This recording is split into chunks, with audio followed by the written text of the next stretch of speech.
حسبي الله ونعم الوكيل فيك يا جعيدي. حسبي الله ونعم الوكيل فيك يا جعيدي.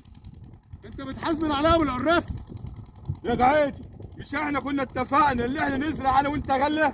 طب وانا اعمل لك ايه؟ انا جبت شويه عجله كان معايا قرشين، رحت جبت حته عجله ورحت زرع ايه؟ برسيم. يعني انت تروح تجيب عجله وتزرع لها برسيم وتضرني اني؟ طب هو انت ما انتش عارف يا جعيدي اللي الغله بتاخد 3 ريات؟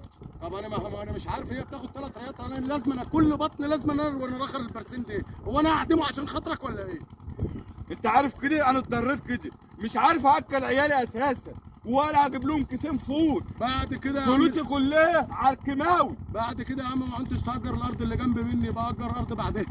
ما دي تقرفناش. الحل يا جدي. اه. بس احنا كنا متفقين ان انت تزرع غله. ما انا فلوسي دي هرميها في الفاضي كده في الغله، ما انا اجيب برسيم احسن واكلها ونشرب لبن ونمر قال لا. الرسول صلى الله عليه وسلم موسع على الجار يا جعيدي وانت ضاربني. يا عم انا مش انت طلعت جبت يا جعيدي طلعت فلوسي كلها عمال اجيب بيها، انت تروي وانا اجيب ايه؟ كيماوي. كيماوي للغله يا جعيدي.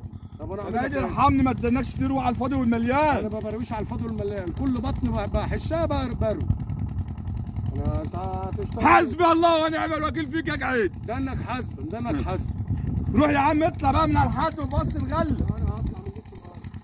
حسبي الله ونعم الوكيل.